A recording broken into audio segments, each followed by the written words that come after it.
সিলেটের DB police পরিচয়ে বাংলাদেশি বংশোদ্ভূত এক ব্রিটিশ নাগরিককে অপহরণের অভিযোগ উঠেছে। বিভিন্ন স্থানে থাকা সিসি ক্যামেরায় অপহৃত গাড়িও শনাক্ত হয়েছে।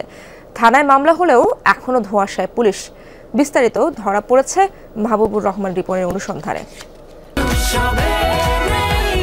বৈশাখে বাংলামি অফার 99 টাকায় 3 জিবি বাংলা লিংক।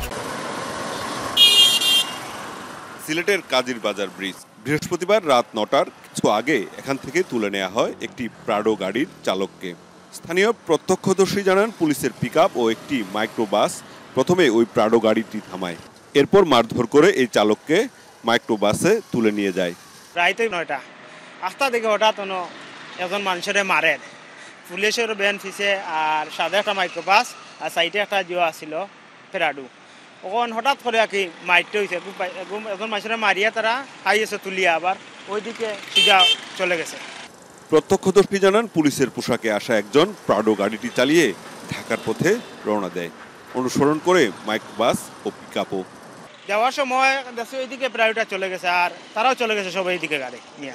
পুলিশের গাড়ি সবাই ঘুরিয়া এদিকে গেছে না, সোজা ওইদিকে ঘুরিয়া চলে গেছে। ডিবি পুলিশের পোশাক ছিল, সবার কটি ছিল, কটি আর এত লাম্বা তাজিও ছিল, পুলিশের সিগনাল দিয়ে একটা হ্যান্ড হতা ছিল। সেই পথ ধরেই অনুসন্ধান চালায় যমুনা টেলিভিশন। সিলেট শহর সংলগ্ন লাউয়া এলাকার এলাহি সিএনজি পাম্পের সামনের সিসিটিভির ফুটেজেও প্রত্যক্ষদর্শীর বক্তব্যের সত্যতা মেলে।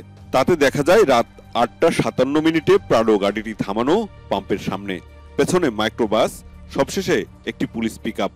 প্রাডো গাড়িটি রেখেই মাইক্রোবাসে উঠে চলে যান চালক। রাত 9টা 31 ঢাকা সিলেট মহাসড়কের শেরপুর টোল প্লাজা পার হতে দেখা যায় গাড়ি দুটিকে। রাত 12:30টায় দেখা মেলে ভৈরব টোল প্লাজায়। এ সম্পর্কে পুলিশ জানায়, অপহৃত যুবক বাংলাদেশি বংশোদ্ভূত ব্রিটিশ নাগরিক দিলওয়ার হোসেন। 10 বছর আগে বাংলাদেশে আসেন তিনি। একটা গাড়ি, বেশ কয়েকজন লোকজন হাইসে এই প্রাডো গাড়ির ড্রাইভার যে ছিলেন, ভিকটিম হচ্ছে আলী হোসেন দেলোয়ার, ওনাকে উঠে নিয়ে যায়। উনি অরিজিনালি জন্মসূত্রে ব্রিটিশ নাগরিক।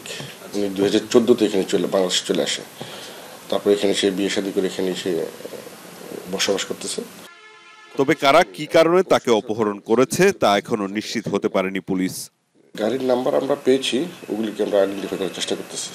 পরিবারের অভিযোগের প্রেক্ষিতে আমরা একটা মামলা নিয়েছি। এর বেশি কিছু পরিবার কিছু বলতে পারতেছে না।